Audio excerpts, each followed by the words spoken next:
नमस्कार साथियों, एक बार फिर से स्वागत मीमांसा क्लासेस के ऑनलाइन प्लेटफॉर्म पर। संसद और विधानमंडल के बारे में हम बात कर रहे थे और संसद और विधानमंडल के विषय में आज क्लास में हम बात करेंगे शून्यकाल, प्रश्नकाल और कुछ अन्य संसदीय शब्दों के बारे में। मैं आपको याद दिला दूं कि संसद में जो कुछ शब्द हैं जिनका दिन प्रतिदिन प्रयोग किया जाता है, जैसे शून्यकाल, प्रश्नकाल, आधे घंटे की चर्चा, अल्पकालिक चर्चा, इन सभी शब्दों का जो वर्णन है वो संविधान के किसी अनुच्छेद में नहीं किया गया है, अपितु इनका जो प्रयोग किया जाता है वो संसद के प्रक्रिया नियमों के तहत किया जाता है। आइए देखते हैं कौन से ऐसे शब्द हैं जो कि क्या है, संसद से संबंधित तो हैं, संसद के दिन प्रतिदिन के काम में इनका उपयोग तो लिया जाता है, लेकिन इनका वर्णन संविधान के किसी अनुच्छेद में नहीं है। ऐसे कुछ शब्दों को हमने पहले की कुछ क्लासेस में भी देखा और आज भी ऐसे ही कुछ शब्दों के बारे में हम चर्चा करने वाले हैं। और ऐसे शब्द हैं विशेष उल्लेख या नियम 377, इसी प्रकार no day yet named motion, notice mention, point of order, शून्यकाल, प्रश्नकाल, आधे घंटे की चर्चा, अल्पकालिक चर्चा या इसे ही 2 घंटे की चर्चा कहा जाता है, साथ ही साथ सदन का नेता, विपक्ष का नेता, लेम डक सत्र, इसी प्रकार स्पीकर प्रोटेम। ये सभी ऐसे शब्द हैं जो संसद की दिन प्रतिदिन की कार्यवाही या राज्य विधानमंडल की दिन प्रतिदिन की कार्यवाही में उपयोग में तो लिए जाते हैं, लेकिन वर्णन जो है इनका वो संविधान के किसी अनुच्छेद में न दिया जाकर संसद के प्रक्रिया नियमों के तहत इनका वर्णन किया गया है। जैसा आपको पता है, पिछली क्लासेज में हम देख चुके हैं कि भारत के संविधान में संसद और राज्य के विधानमंडलों को अपने प्रक्रिया नियम स्वयं बनाने के लिए क्या किया गया है, अधिकृत किया गया है।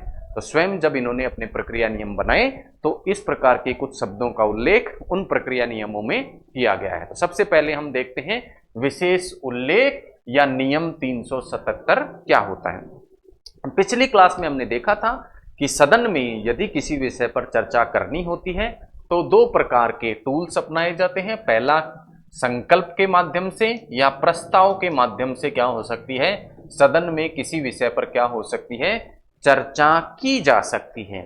लेकिन यदि किसी ऐसे मुद्दे पर चर्चा करनी है जिनके लिए सदन में और कोई भी क्या नहीं है, टूल उपलब्ध नहीं है, तो ऐसे मामले उठाने के लिए जो अन्य माध्यमों या संकल्प और प्रस्तावों के माध्यम से नहीं उठाए जा सकते, उन मामलों को सदन में उठाने के लिए क्या किया जाता है, विशेष उल्लेख और नियम 377 के तहत क्या की गई है, व्यवस्था की गई है। यदि राज्यसभा में ये इस प्रकार की चर्चा होती है तो उसे विशेष उल्लेख कह देते हैं, जबकि लोकसभा में इसी टूल को या इसी को क्या कह दिया जाता है, नियम 377 कह दिया जाता है। तो नियम 377 या विशेष उल्लेख के तहत ऐसे मुद्दों पर डिस्कशन करने के लिए व्यवस्था की गई है सदन के अंतर्गत, जो किसके द्वारा, अन्य माध्यमों के द्वारा नहीं उठाए जा सकते सदन के भीतर, उनके लिए विशेष उल्लेख और नियम 377। अगला शब्द है point of order. Point of order, ठीक है। तो ऑर्डर का तात्पर्य यहां आदेश नहीं निकाले, ऑर्डर का तात्पर्य है क्रम या नियम। यदि सदन, यदि क्या नहीं चल रहा, सदन या विधानमंडल क्या नहीं चल रहा है, नियमानुसार जो सदन के नियम निर्धारित हैं उन नियमों के अनुसार यदि सदन की कार्यवाही नहीं चल रही है, तब क्या लाया जा सकता है, पॉइंट ऑफ ऑर्डर लाया जा सकता है। और प्रायः यह विपक्ष के द्वारा लाया जाता है कि सदन की कार्यवाही सदन के प्रक्रिया नियमों या संविधान के अनुसार नहीं हो रही है, तब क्या हो लाया जाता है, पॉइंट ऑफ ऑर्डर लाया जाता है। और पॉइंट ऑफ ऑर्डर लाया, इसका तात्पर्य क्या है, नियमों के अनुसार कार्यवाही नहीं हो रही तो विपक्ष क्या चाहता है कि सदन को क्या कर दिया जाए, निलंबित कर दिया जाए। तो इसके माध्यम से सदन की जो कार्यवाही है वो निलंबित हो जाती है। अब ये पॉइंट ऑफ ऑर्डर हैं वो किससे संबंधित होने चाहिए, सदन से ही संबंधित होने चाहिए, यानी सदन के प्रक्रिया नियमों से संबंधित होने चाहिए। और चूंकि सदन का अध्यक्ष क्या कर सकता है, नियमों के अनुसार सदन न चलने पर क्या कर सकता है, सदन को निलंबित कर सकता है, तो ये मामले किससे संबंधित होने चाहिए, सदन अध्यक्ष के जो अधिकार क्षेत्र हैं उसी के संबंध में होने चाहिए, तब ही वो उसके ऊपर क्या कर सकता है, इस पॉइंट ऑफ ऑर्डर के माध्यम से कार्यवाही कर सकता है। तो पॉइंट ऑफ ऑर्डर क्या कॉन्सेप्ट है, किसके लिए लाया जाता है, पॉइंट ऑफ ऑर्डर लाया जाता है जब सदन नियमानुसार ना चल रहा हो। कौन से नियम, जो सदन के लिए प्रक्रिया नियम निर्धारित किए गए हैं उनके अनुसार सदन ना चल रहा हो, तो उसके लिए क्या लाया जाता है, पॉइंट ऑफ ऑर्डर। अगला है प्रश्नकाल, बहुत महत्वपूर्ण शब्द, परीक्षा में इससे प्रश्न जो है वो अक्सर पूछ लिए जाते हैं। और जो हमारा संसद है उसकी जो प्रक्रिया है उसमें भी ये एक बहुत महत्वपूर्ण जो है माध्यम है जिसके माध्यम से विभिन्न प्रकार के प्रश्न सदन के समक्ष पूछे जाते हैं। ठीक है, तो सदन की जो भी बैठक चालू होती है, चाहे वो राज्यसभा हो चाहे लोकसभा हो, इसी प्रकार राज्य विधानमंडल की बैठक हो, उस बैठक का जो पहला 1 घंटा होता है, जब भी सदन प्रारंभ होता है, तो सदन प्रारंभ होने को क्या कहते हैं? सत्र। जब सत्र प्रारंभ होता है, अब इस सत्र में क्या होती है? कई बैठक होती है। क्या होती है? एक सत्र में कई बैठक होती हैं। इन बैठकों का जो पहला 1 घंटा होता है, पहली जो बैठक होगी उसका पहला जो 1 घंटा होगा उसको क्या कह दिया जाता है? प्रश्नकाल कह दिया जाता है। और जैसा कि इसके नाम से पूर्णतः आपको स्पष्ट हो रहा है कि इसमें क्या पूछे जाते हैं? प्रश्न पूछे जाते हैं। प्रश्न किसके द्वारा पूछे जाते हैं? मंत्रियों के द्वारा पूछे जाते हैं। किसके? सदस्यों के द्वारा, जो सदन के सदस्य हैं उनके द्वारा तो प्रश्न पूछे जाते हैं। अब प्रश्नों का जवाब कौन देगा? सरकार देगी। कौन देती है?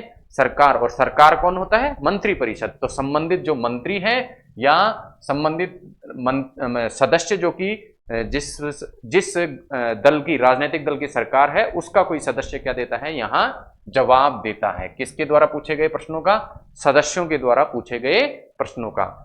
मोटे तौर पर 3 प्रकार के जो प्रश्न हैं वो प्रश्नकाल के अंतर्गत पूछे जा सकते हैं। पहले प्रकार के प्रश्न तारांकित प्रश्न। तारांकित प्रश्न, स्टार्ड क्वेश्चन। ये कैसे क्वेश्चन होते हैं? जिनका मौखिक उत्तर दिया जाता है। ठीक है ना, कोई सदस्य पूछता है प्रश्न और उसके बदले में मंत्री जो है वो क्या देता है? उत्तर देता है। तो क्या चल रहा है? कम्युनिकेशन चल रहा है। कैसा? मौखिक। तो मौखिक जब उत्तर दिए जाते हैं तो प्रश्न पूछने वाला उत्तर के बदले में वापस से क्या पूछ सकता है? पूरक प्रश्न। आगे प्रश्न वापस से भी क्या कर सकता है? पूछ सकता है। तो तारांकित प्रश्न कैसे होते हैं? ऐसे प्रश्न जो मौखिक वार्तालाप जिनमें होता है, मौखिक प्रकार से ये प्रश्न पूछे जाते हैं और इनके बदले पूरक प्रश्न भी पूछे जा सकते हैं। दूसरे प्रकार के प्रश्न है अतारांकित प्रश्न, अनस्टार्ड क्वेश्चंस। और इनके जो उत्तर हैं वो लिखित में प्राप्त होते हैं। इनके जो उत्तर हैं वो मंत्री परिषद के या सरकार से लिखित में प्राप्त होते हैं। तो लिखित में जब उत्तर प्राप्त होंगे तो किसी प्रकार का ओरल कन्वर्सेशन नहीं होता है। मौखिक कन्वर्सेशन ना होने के कारण इन पर पूरक जो प्रश्न है वो नहीं पूछे जाते हैं। तीसरे प्रकार के प्रश्न है अल्प सूचना प्रश्न। अल्प सूचना प्रश्न। और अल्प सूचना प्रश्न का तात्पर्य है 10 दिन का या उससे कुछ कम समय का नोटिस देकर, यानी पहले नोटिस दो, पहले क्या दो? नोटिस दो या सूचना दो और उसके बाद प्रश्न पूछो। तो इस प्रकार के जो प्रश्न होते हैं वो क्या कहलाते हैं? अल्प सूचना प्रश्न कहलाते हैं। तो प्रश्नकाल में प्रश्न पूछे जाते हैं। प्रश्न 3 प्रकार से पूछे जाते हैं, तारांकित, अतारांकित और अल्प सूचना प्रश्न। आगे चलते हैं और बात करते हैं शून्यकाल की। अब जैसा मैंने आपको बताया, बहुत सारे संसदीय जो शब्द हैं वो संविधान के अनुच्छेदों में तो वर्णित नहीं है, लेकिन सदन की प्रक्रिया नियमों में वर्णित है। इनमें से एक शब्द जो देखेंगे हम, शून्यकाल, ये ना तो संविधान की किसी अनुच्छेद में वर्णित है और ना ही सदन के प्रक्रिया नियमों में ये वर्णित किया गया है। फिर भी हम देखते हैं शून्यकाल शब्द का प्रयोग आपको समाचार पत्रों में और संसद के जो प्रक्रिया है उसमें सुनने को मिलता है, लेकिन वर्णन इसका ना तो भारत के संविधान में है ना ही सदन के प्रक्रिया नियमों में है। फिर ये कहां से आ गया? ये एक भारतीय क्या है? नवाचार है। भारत का क्या है? ये नवाचार है। परंपरा अनुसार इस शब्द का प्रयोग किया जाता है। और जैसे ही प्रश्नकाल समाप्त होता है, जैसा मैंने आपको बताया, सत्र का जो पहला 1 घंटा होता है वो तो होता है प्रश्नकाल, उसमें प्रश्न पूछे जाते हैं। और जैसे ही प्रश्नकाल समाप्त होता है, प्रश्नकाल के समाप्त होते ही क्या प्रारंभ हो जाता है? शून्यकाल प्रारंभ हो जाता है। और शून्यकाल में भी क्या पूछे जाते हैं? यह इंपॉर्टेंट फैक्ट आपको ध्यान रखना है। प्रश्नकाल में तो प्रश्न आपको स्पष्ट हो रहा है कि प्रश्नकाल शब्द से ही क्या हो रहा है? स्पष्ट हो रहा है कि वहां प्रश्न पूछे जाते हैं, लेकिन शून्यकाल में भी प्रश्न पूछे जाते हैं। लेकिन यहां प्रश्न पूछने के लिए किसी प्रकार का नोटिस या अल्प सूचना देने की जरूरत नहीं है। शून्यकाल में सीधे ही प्रश्न पूछे जा सकते हैं। तो शून्यकाल में भी प्रश्न पूछे जा सकते हैं। प्रश्नकाल की बात हुई, शून्यकाल की बात हुई। अगले शब्द की ओर चलते हैं, आधे घंटे की चर्चा। आधे घंटे की चर्चा किस विषय पर की जाती है? सदन में लोकहित का कोई विषय है उस पर यदि चर्चा करनी है तो उसके लिए क्या लाया जाता है? आधे घंटे की चर्चा का जो माध्यम है उसके द्वारा क्या कर सकते हैं? सदन में चर्चा कर सकते हैं, ठीक है। और ऐसा लोकहित का मुद्दा जिस पर विस्तृत चर्चा और उसका विस्तृत वर्णन आवश्यक है, हालांकि नाम तो है इसका आधे घंटे की चर्चा, लेकिन विस्तृत रूप से क्या करी जाती है, इसमें लोकहित के संबंधित मुद्दे पर क्या की जाती है, चर्चा की जाती है। लेकिन इस चर्चा के दौरान किसी प्रकार का प्रस्ताव या मतदान नहीं लाया जाता, यानी आधे घंटे की जो चर्चा होगी उस चर्चा के दौरान सदन में कोई भी अन्य प्रस्ताव नहीं लाया जाएगा, किसी प्रकार की वोटिंग जो है वो आधे घंटे की चर्चा के दौरान नहीं होती। तो आधे घंटे की चर्चा पूरी तरह किससे पे समर्पित होती है, लोकहित के मुद्दे पर जिस पर चर्चा की जा रही है उसी को क्या होती है, समर्पित होती है। और सदन की कार्यवाही में सप्ताह में 3 दिन निर्धारित होते हैं, किसके लिए, आधे घंटे की चर्चा के लिए, यानी लोकहित से संबंधित मुद्दों पर विस्तृत चर्चा के लिए सदन में 3 दिन निर्धारित होते हैं। और इन 3 दिनों में जो समय आधे घंटे की चर्चा के लिए निर्धारित किया जाता है, उस निर्धारित समय में किसी प्रकार का अन्य प्रस्ताव नहीं लाया जाता, ना ही सदन में किसी प्रकार की वोटिंग इस समय के दौरान होती है, केवल उस मुद्दे पर चर्चा उस दौरान की जाती है। उसके बाद आधे घंटे की चर्चा के बाद में है अल्पकालिक चर्चा, या इसे 2 घंटे की चर्चा के नाम से भी जाना जाता है। यह भी किस पर चर्चा के लिए लाया जाता है, लोक महत्व का कोई जो मुद्दा है उस पर चर्चा करने के लिए लाया जा सकता है।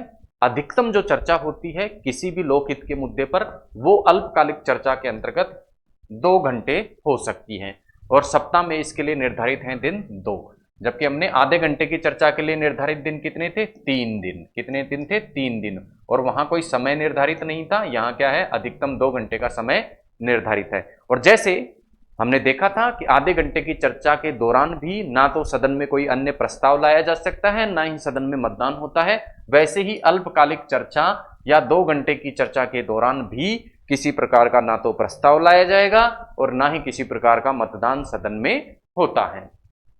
उसके बाद अगले शब्द हैं सदन का नेता और सदन का उपनेता। तो पहली चीज, सदन का नेता कौन होता है, सदन का नेता होता है सामान्यतः प्रधानमंत्री।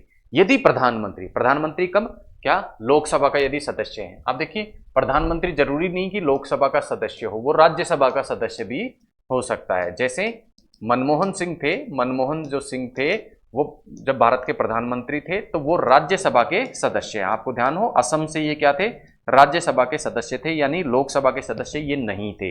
तो सामान्यतः यदि प्रधानमंत्री लोकसभा का सदस्य है तो वही क्या कहलाता है, सदन का नेता होता है। वही क्या होता है, सदन का नेता होता है। लेकिन मान लो प्रधानमंत्री क्या नहीं है, लोकसभा का सदस्य नहीं है, राज्यसभा का सदस्य है, उस स्थिति में क्या होता है, प्रधानमंत्री किसी अन्य लोकसभा के सदस्य को, कोई भी लोकसभा का जो एमपी होता है उसको सदन के नेता के रूप में क्या कर देता है, नामित कर देता है। ये तो हुआ सदन का नेता। कौन होता है, प्रधानमंत्री लोकसभा का सदस्य है तो प्रधानमंत्री यदि लोकसभा का सदस्य नहीं है तो प्रधानमंत्री किसी भी लोकसभा के सदस्य को सदन का नेता क्या कर देता है, नामित कर देता है, मनोनीत कर देता है। उसके बाद है सदन का उपनेता। सदन का नेता क्या होता है, सदन के उपनेता को मनोनीत करता है। तो जो सदन का नेता होता है, प्रधानमंत्री होता है तो प्रधानमंत्री, अन्य व्यक्ति होता है तो अन्य व्यक्ति, वही क्या करता है, सदन के उपनेता को क्या करता है, मनोनीत करता है। तो कह सकते हैं सदन का नेता या तो पदेन होता है, प्रधानमंत्री स्वयं ही यदि लोकसभा का सदस्य है तो क्या होगा,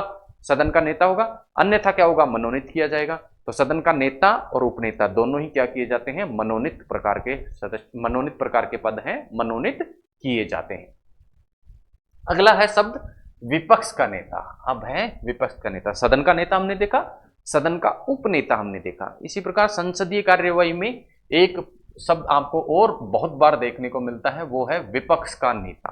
तो विपक्ष का नेता का तात्पर्य क्या है, ऐसा विपक्षी दल जो सबसे बड़ा राजनीतिक दल है, जिस राजनीतिक दल की सरकार है उसके पश्चात सबसे बड़ा जो राजनीतिक दल है, सबसे बड़ी जो विपक्षी पार्टी है, उसका जो नेता होता है वो क्या कहलाता है, विपक्ष का नेता होता है। और विपक्ष का नेता बनने के लिए क्या होना चाहिए, सरकार, जिस राजनीतिक दल की सरकार है उसके बाद जिसकी क्या है, उसके बाद सबसे ज्यादा वोट जिस विपक्षी दल के पास हैं वो क्या कहलाता है, विपक्षी दल कहलाता है या विपक्ष कहलाता है। लेकिन उसमें भी एक न्यूनतम क्या है, आवश्यकता है, और वो न्यूनतम आवश्यकता क्या है कि कम से कम 10% सीट होनी चाहिए। जैसे लोकसभा में विपक्ष का नेता कैसे निर्धारित किया जाएगा, उस राजनीतिक दल के किसी नेता को विपक्ष का नेता बनाया जा सकता है जिसके पास में लोकसभा की कुल सीट, मान लो 245 सीट है, तो इसका 10%, न्यूनतम 10%, अर्थात कम से कम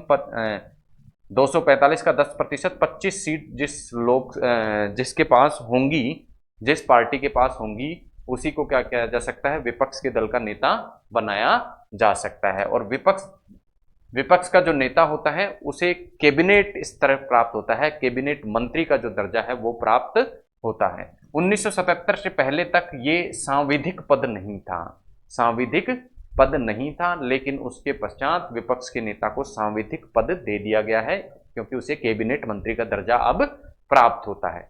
और आइवर जेनिंग जो एक विद्वान थे, इन्होंने विपक्ष के नेता को क्या कहा है, वैकल्पिक प्रधानमंत्री कहा है। जिस प्रकार के प्रधानमंत्री के स्वयं के राजनीतिक दल के संदर्भ में कार्य होते हैं, उसी प्रकार विपक्ष का जो राजनीतिक दल होता है, प्रधानमंत्री जैसे कार्य ही विपक्ष के राजनीतिक दल में विपक्ष का नेता करता है। इसीलिए आइवर जेनिंग ने इसे वैकल्पिक प्रधानमंत्री कहकर भी संबोधित किया है। तो ये था विपक्ष का नेता, सबसे बड़ी जो विपक्षी राजनीतिक दल है उसका नेता। अगला है शैडो कैबिनेट। शैडो जो कैबिनेट है उसकी व्यवस्था भारतीय संसदीय प्रणाली में नहीं है।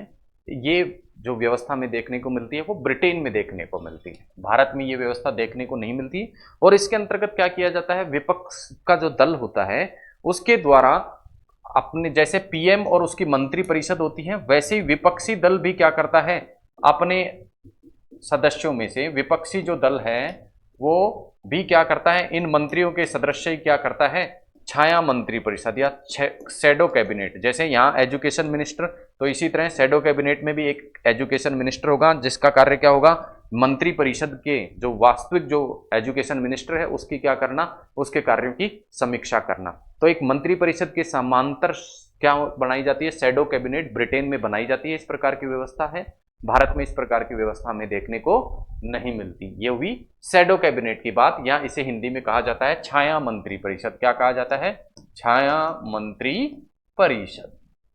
चलिए अगले शब्द की ओर चलते हैं। अगला शब्द है व्हिप या सचेतक। इस शब्द को आप बार बार में समाचार पत्रों में हाल फिलहाल के दौर में पढ़ रहे हैं। हमने देखा है कि हाल फिलहाल में बहुत से राज्यों में सरकार जो है उसका पतन हुआ है, उसके विरुद्ध अविश्वास प्रस्ताव लाया गया और सरकार बदल दी गई। जैसे एमपी में, मध्य प्रदेश में हमें देखने को मिला, महाराष्ट्र में हमें देखने को मिला कि सरकार में उलटफेर हुआ। उस संदर्भ में एक शब्द हम समाचार पत्रों में बहुत बार देखने को मिला, विहिप या सचेतक। अब इस विहिप या सचेतक शब्द का प्रयोग भी ना तो संविधान के किसी अनुच्छेद में है, ना ही हमारे संसद के जो प्रक्रिया नियम है उनमें इसका वर्णन है। ये परंपरा पर आधारित एक शब्द है और इस विहिप या सचेतक की जो नियुक्ति होती है वो प्रत्येक राजनीतिक दल द्वारा करी जानी जरूरी होती है। यानी प्रत्येक राजनीतिक दल क्या करता है, अपने एक विहिप को नियुक्त करता है या सचेतक को नियुक्त करता है। और इस विहिप या सचेतक का तात्पर्य होता है अपने राजनीतिक दल में या राजनीतिक दल के सदस्यों में क्या कराए रखना, अनुशासन बनाए रखना। जैसे बीजेपी, तो बीजेपी के जितने भी एमएलएज होंगे उनमें अनुशासन बनाए रखने के लिए क्या किया जाएगा, विहिप नियुक्त किया जाता है बीजेपी द्वारा। इसी प्रकार कांग्रेस के जो सदस्य हैं उनमें अनुशासन बनाए रखने के लिए कांग्रेस द्वारा भी विहिप की नियुक्ति की जाती है। तो ये राजनीतिक दल द्वारा क्या करा जाता है, नियुक्त किया जाता है। और अपने सदस्यों के मध्य ये क्या करता है, अपने राजनीतिक दल के सदस्यों के मध्य ये क्या बनाए रखता है, अनुशासन बनाए रखता है। और किसी विषय पर क्या उपस्थिति की जरूरत होती है सदस्यों की, तो उस उपस्थिति को भी ये क्या करता है, व्हीप सुनिश्चित करता है। तो सदन में उपस्थिति, सदन में किसी मुद्दे पर वोटिंग हो रही है तो वोटिंग राजनीतिक जो दल है उसके निर्देशानुसार सदस्य करें, उसको सुनिश्चित करने का काम कौन करता है, विहिप या सचेतक के माध्यम से राजनीतिक दलों द्वारा किया जाता है। उसके बाद है अगला है लेम डक सत्र। अगला है शब्द जो है वो है लेम डक सत्र। अब लेम डक सत्र क्या होता है, जब नई लोकसभा गठित होने वाली हो, तो पुरानी जो लोकसभा होता है, तो नई लोकसभा के गठन हुआ, उसके पश्चात जो पुरानी वाली लोकसभा होती है उसका जो अंतिम सत्र होता है उसे क्या कहा जाता है, लेम डक सत्र कहा जाता है। जैसे सपोज 2014 में चुनाव होते हैं, 2019 में क्या होगी, मान लो अब नई लोकसभा गठित होती है, तो 2014 में जो लोकसभा गठित हुई थी वही लोकसभा जब अंतिम बार बैठती है, कब? जब 2019 के चुनाव के बाद नई लोकसभा गठित हो जाती है, उसके बाद भी जब ये पुरानी लोकसभा क्या होती है, अंतिम बार बैठक के लिए बैठती है, तो अंतिम सत्र जब अपना लेती है तो उसे लेम डक सत्र कहा जाता है। और इस सत्र में कुछ ऐसे एमपी होते हैं लोकसभा के जो दोबारा चुनकर नई लोकसभा में नहीं आए, यानी 2014 के चुनाव में तो ये एमपी थे, लेकिन नई जब 2019 में चुनाव हुए और इन नए चुनाव से जो लोकसभा बनी उसमें ये एमपी नहीं रहे, तो ऐसे सदस्यों को क्या कहलाते हैं? लेम डक कहलाते हैं। तो लेम डक कौन हो गए? ऐसे पुराने लोकसभा के सदस्य जो नई लोकसभा में चुनकर नहीं आए, वो क्या कहलाते हैं? लेम डक कहलाते हैं, और इन्हीं के आधार पर इनका नामकरण है लेम डक सत्र। अगले शब्द की ओर चलते हैं। अगला शब्द है स्पीकर प्रोटेम। Speaker pro tem. अब देखिए, जो लोकसभा की जो पहली बैठक होती है, नई लोकसभा जो गठित हुई है, उसकी जो पहली बैठक होती है उसकी अध्यक्षता कौन करेगा? प्रश्न ये है कि जैसे 2014 में चुनाव हुए, उसके बाद मान लो 2019 में क्या होते हैं? चुनाव होते हैं, नई लोकसभा क्या हो गई? गठित हो गई। अब ये नई लोकसभा जो गठित है, इसकी अध्यक्षता कौन करेगा? प्रश्न ये उठता है कि इसकी अध्यक्षता जो है वो कौन करेगा? नई लोकसभा गठित होने के पश्चात पहली जो उसकी बैठक होती है उसकी अध्यक्षता कौन करेगा? तो उसकी अध्यक्षता कौन करेगा? इस प्रश्न का जवाब मिलता है हमें स्पीकर प्रोटेम के माध्यम से। तो पहला जो बैठक होती है उसकी अध्यक्षता की जाती है, पहली जो बैठक होती है उसकी अध्यक्षता की जाती है राष्ट्रपति द्वारा नियुक्त किसी व्यक्ति के, किसी सदन के किसी सदस्य द्वारा। कौन? लोकसभा को कोई सदस्य जिसे राष्ट्रपति क्या कर देता है? पीठासीन अधिकारी या अध्यक्ष नियुक्त कर देता है, उसके द्वारा लोकसभा की क्या की जाती है? अध्यक्षता की जाती है, और उसे क्या कहा जाता है? स्पीकर प्रोटेम कहा जाता है। क्या कहा जाता है? स्पीकर प्रोटेम कहा जाता है। तो स्पीकर प्रोटेम कौन हो गया? नई लोकसभा का जब गठन होता है, उसकी जो पहली बैठक होती है उसमें राष्ट्रपति द्वारा किसी एक लोकसभा सदस्य को बैठक की अध्यक्षता के लिए नियुक्त किया जाता है, वही क्या हो गया? स्पीकर प्रोटेम कहलाता है। दूसरी आपको ध्यान रखने की बात जो यहां पर है वो हम देखेंगे कि जब हमने लोकसभा और राज्यसभा के बारे में पढ़ा था तो हमने देखा था कि लोकसभा में अध्यक्ष और उपाध्यक्ष का जो चुनाव होता है वो सदस्यों द्वारा अपने में से ही किसी एक सदस्य को क्या किया जाता है? अध्यक्ष या उपाध्यक्ष चुना जाता है। लेकिन ये कब होता है? पहली बैठक में होता है। अब पहली बैठक होने के लिए भी तो उस बैठक का क्या होना चाहिए? अध्यक्ष होना चाहिए। जब ये चुनाव होगा लोकसभा अध्यक्ष और उपाध्यक्ष का, तो उसके लिए भी सदन की अध्यक्षता करने के लिए कोई व्यक्ति तो होना चाहिए। तो उसके संदर्भ में हमारे जो लोकसभा के प्रक्रिया नियम हैं उनमें व्यवस्था की जाती है कि ऐसे अध्यक्षता का निर्णय किसके द्वारा किया जाएगा? राष्ट्रपति द्वारा किया जाएगा। राष्ट्रपति किसी लोकसभा के सदस्य को इसके मामले में नियुक्त कर देगा, और ये व्यक्ति भी क्या लेता है? शपथ लेता है। किसके समक्ष? राष्ट्रपति के समक्ष क्या लेता है? शपथ लेता है। और सामान्यतः परंपरा ये रही है कि जो सबसे बुजुर्ग लोकसभा का सदस्य होता है, लोकसभा में जो सबसे बुजुर्ग होता है, उसको क्या कर दिया जाता है? स्पीकर प्रोटेम के रूप में नियुक्त कर दिया जाता है। ठीक है। अब लोकसभा स्पीकर का जब चुनाव होता है, मैंने आपको बताया अध्यक्ष और उपाध्यक्ष दोनों का जो चुनाव होता है वो वोटिंग के द्वारा होता है, लोकसभा के सदस्यों द्वारा वोटिंग की जाती है। तो इस जो वोटिंग होती है उस वोटिंग का जो पीठासीन अधिकारी या अध्यक्ष होगा वो स्पीकर प्रोटेम ही होता है। तो इस प्रकार से आज की जो हमारी क्लास थी उसमें हमने कुछ ऐसे संसदीय शब्दों की चर्चा की जो हालांकि संविधान में तो वर्णित नहीं है, लेकिन संसद और विधानमंडल के प्रक्रिया नियमों में उनकी स्पष्ट रूप से व्याख्या की गई है, और आप दिन प्रतिदिन समाचार पत्रों में इन शब्दों को पढ़ते भी हैं। मिलते हैं अगली क्लास में अगले टॉपिक के साथ में। तब तक के लिए धन्यवाद। जय हिंद।